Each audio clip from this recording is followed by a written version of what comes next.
food accessibility is the topic of this video, where we're just going to talk about something that a lot of people need an awareness of because they're not used to it.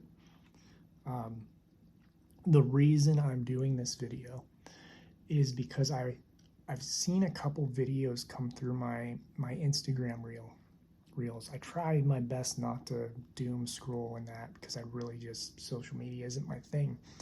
But for some reason I saw a couple of these pop up, and no idea why other than spirit nudging me to talk about accessibility again, where people are talking about a food disorder coming into play in recent years over the toxicity of food, and people being afraid to actually eat food because they're so concerned about the toxicity of food. I've experienced this with clients and others who are coming to me and asking me questions about food, because I try my best to be a raw vegan. I'm not fully raw vegan, but I try my best to be a raw vegan. And that's something I always make sure I'm clearly like, I want to be a raw vegan, but I'm in an accessibility space and learning space that becomes an issue. I try my best not to eat processed sugars, caffeine, sodas, processed foods. When I go to the grocery store, it's rare that I buy processed food. It's rare that I go to the actual shelves of the grocery store unless I need something that I don't really make at home, like almond butter, for example. And almond butter, although it's processed, it's just almonds. In my rationalization is it's just almonds ground up. That's it. You can make it at home with almonds, but I just don't like to take the time. That's one of those, like, I'm not quite there to where everything I'm buying is strictly raw type of thing. But when we talk about this, people who are waking and start hearing from leaders start to hear things like, stop eating XYZ food, stop drinking soda, stop drinking alcohol. Alcohol is, I mean, it's an actual poison. It's a medical, poison. That's not something to argue about. But stop drinking caffeine, stop drinking processed foods that are in boxes or cans or all this other stuff. And a lot of it comes down to, one, sugar. Processed sugar is not good for you. Two, the fats. Three, the chemicals. The chemicals is the big one. If you stop drinking soda and you come back a year later and smell it, at least from my experience, I can smell it. It smells like I'm walking down the detergent aisle of a store when I open a Coke, or if I'm around a Coke. I haven't had one in years. I've smelled them, and they smell like laundry detergents because of the chemicals. Now, that's if you're drinking soda, it's not something to be afraid of. I used to drink, and this is why I say this, I used to drink so much soda that I didn't just drink regular Coke. I drank highly concentrated Surge when it was out in the 90s, Mellow Yellow, Live Wire when it first came out, and Game Fuel when they first came out. And I drank so much of it that I would go to parties, and when people were pounding beer, I was matching them with sugar, acid, and chemicals from those products in building pyramids. And I gamed a lot. I used to play video games. I used to be at my computer, and until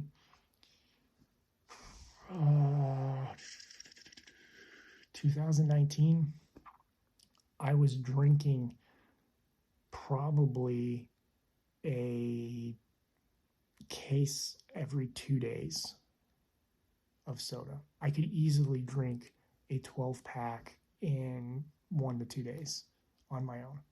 And not, like I said, not the lower sugar stuff, but like the really, really, the stuff that's really got a lot of things in it. And I'm still here. I'm still fine. The key is I recognized my diet habits. I recognized my diet habits were not healthy. and I made changes. And you can hear more about this in some of the other videos I've done in the Unleash My Spirit course.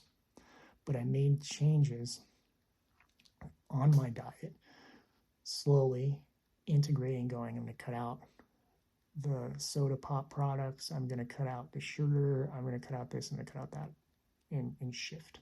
It takes time. It's a process, and people don't talk about this often enough. There's nothing to fear from it. You can shift your diet, and awareness is the key, but there's nothing to fear from it.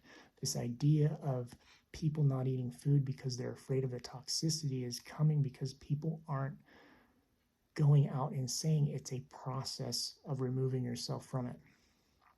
They're just saying, don't do this. It's bad for you. And we've all seen the videos that come up and they're like, oh my God, don't do this. Don't drink this. Don't eat that. Anything that you do not grow in your garden. And people have asked me this question. They're like, well, what about you? Do you worry about toxins in the food, especially raw food, like pesticides and that? And I go, no, absolutely not. They're like, what do you mean? What do you mean you don't? And I go, because if I worried about that, I would never eat anything. Because unless I grow it from my garden, I do not know what is in it. In this whole idea of organic labels and natural labels, you can look into the FDA stuff, you can look at the providers. They can have an organic label and not truly be organic. It's just labeled as like made with X percentage of organic stuff and some, like unknown. There's a way they can do it where it's like undisclosed, I think. Undisclosed might be the word. Ingredients.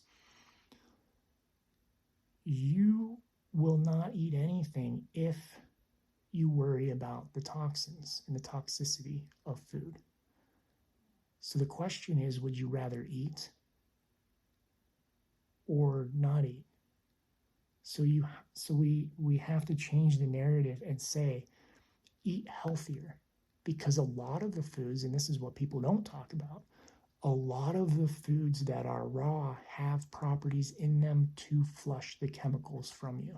Now, there are things like forever chemicals and that sort of thing, but a lot of the foods for the other stuff, like aluminum, for example, if you're drinking from aluminum can, you can have aluminum within your system. There are foods that over time reduce the levels in your system.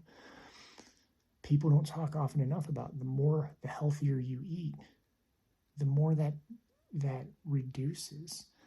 And if you worry about the toxicity, you'll never eat anything. And then if you're one of those situations where people are pushing organic foods, I'm in this situation, and I've been in this prior to this too, prior to living in this space, where people are like, organic foods, you have to eat organic foods. That's the only thing you can eat because they don't have chemicals. First of all, that's not true. You never know if something's truly organic unless you picked it from the farm or you know the farmer and their habits, because those organic labels are not all truly organic labels. It's a very clear thing I try to let people know. Just because it has a label does not make it the truth. It is a sticker. It is a sticker on a product that you're buying at a store, and anything you buy there is a product. Now, there is truth to be said if you're buying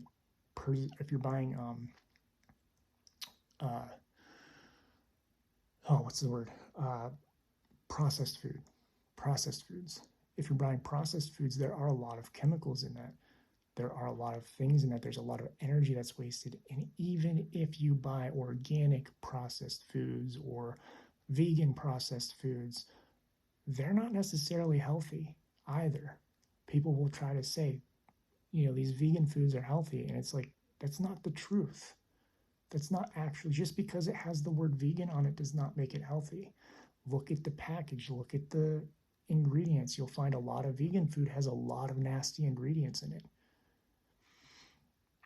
That doesn't mean you shouldn't eat it. Like, we should, as a society, move to a space where we don't have any of that stuff as an option anymore.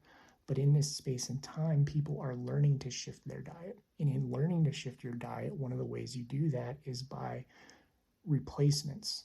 So you take the processed food you have now and you replace it with healthier processed food. And as you go, you start replacing that with healthier raw food and learning as you go. You don't have to do it all at once.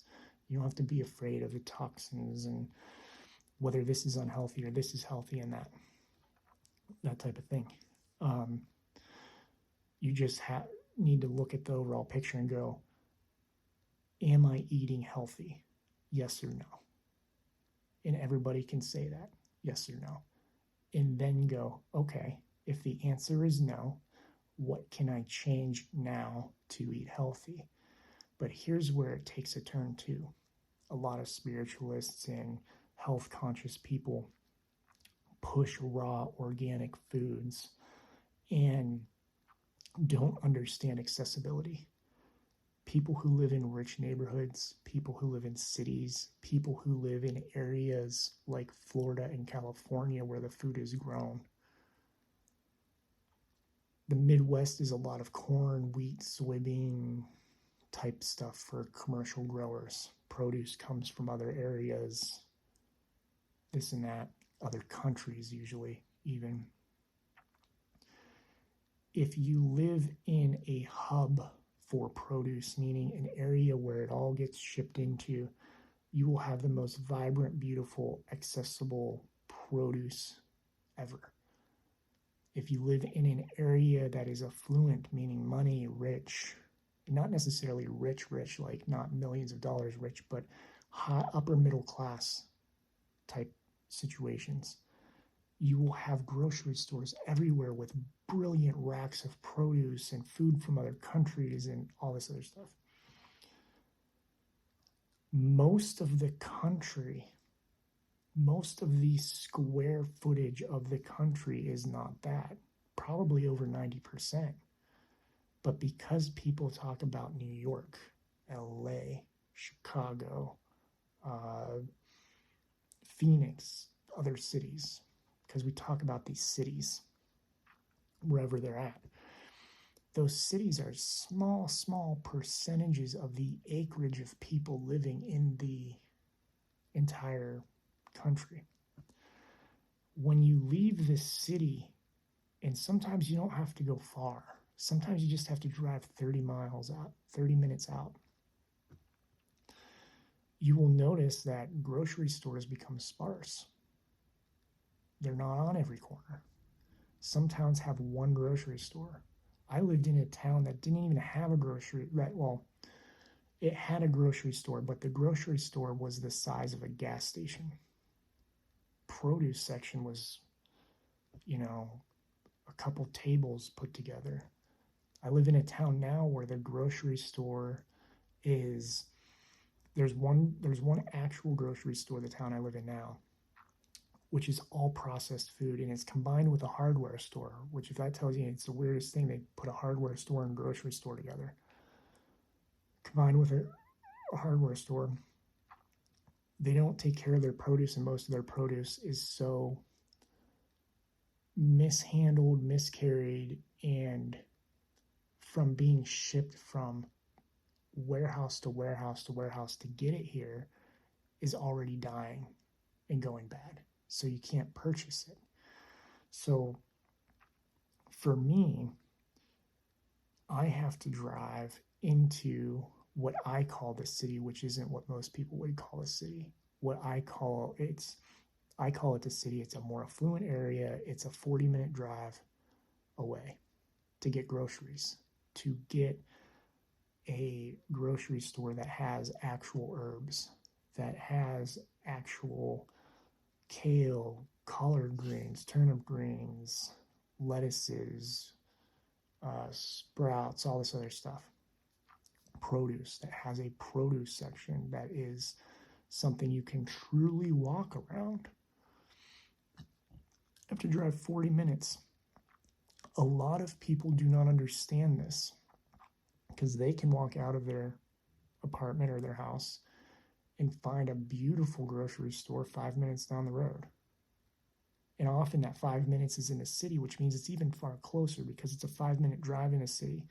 but a 5-minute drive in the city is a quarter mile or less. A 5-minute drive in the country is 5 miles.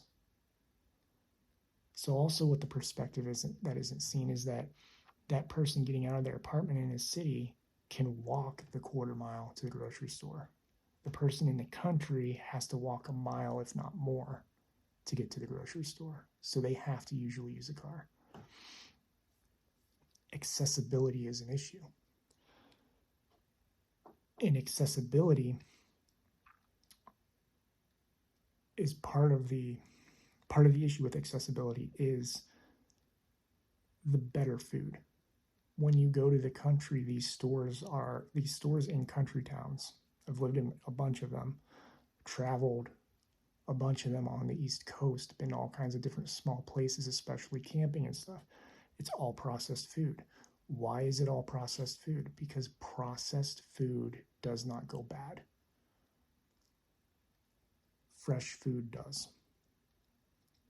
So you have an accessibility problem where the people in the Midwest areas, in the country areas of these states and stuff, don't have access to the organic foods because there is no such concept as organic. Some stores literally do not have organic food sections because they cannot get organic food.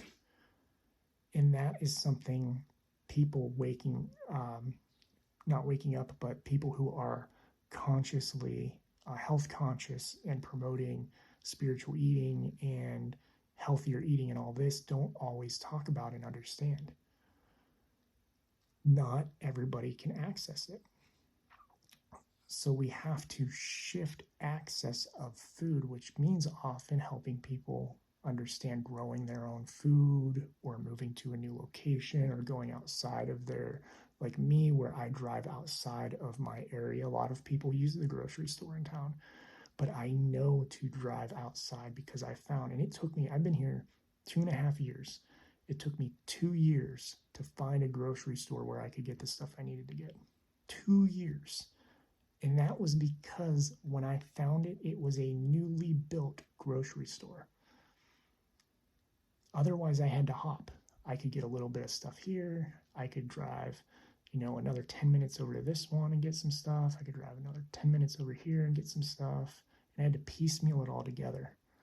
It took me 2 years in a newly built grocery store to be able to have a singular spot I could go to where I felt I can go to this place and I can get my food. People in the country do not have access to food. This is why they eat more meat. You can't shift an entire civilization to plant-based eating when a lot of the people don't have access to plant-based eating. You can't shift them to vegan eating when they don't have access to fresh produce, to raw vegan, when they don't have access to fresh produce. So keep that in mind on your journey. There's no shame in eating based on the accessibility of food you have. There's no shame in that at all.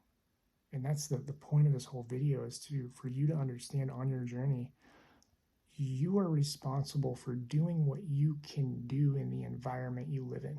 There's only so much you can do. Don't feel shame around that.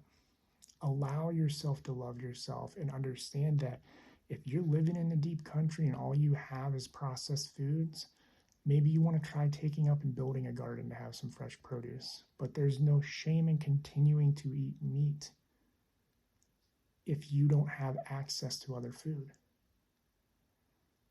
And that's part of the issue with accessibility, that there's a warped perception because there are people who have lived their entire lives in cities. And so all they know is that perception. They've never gone outside. And if all you know is that perception, it's like somebody who's rich. Somebody who's rich and never had to work a day in their life and is given their parents money and all this. They have no idea what it's like to live in a trailer or to live without a trailer. They have no idea what it's like to live in poverty. But their perspective will be that, well, everybody has money. There's studies they've done with kids where they take kids who are rich and they put them with kids who are in poverty to play together. And the rich kids like, where are your servants? Why don't you have more space? Why don't you have this? And the poor kids like, well, we don't have any of that. We don't have the money for that. And it's because the perspective is that their life is that. It's the same with food. If you always have food accessibility, then the perspective is that everybody has it. Often, that's often case. But when you realize that not everybody does, and the reason some people still hunt is to fill their freezers. I had a landlord who hunted to fill his freezer because it's how he fed his family. I have no animosity towards him. I don't agree with hunting or anything, but I understand why he hunted. I understand why people eat the way they do because it's accessibility. That's it. And there's no shame in a person eating the way they can based on the accessibility they have. And it's not right to shame people for their lack of accessibility. Right there. It's not right to shame people for lack of accessibility to food. So hopefully that helps some of you trying to understand the food journey. If you have any questions, let me know. I love you all, and I'm grateful for each and every one of you.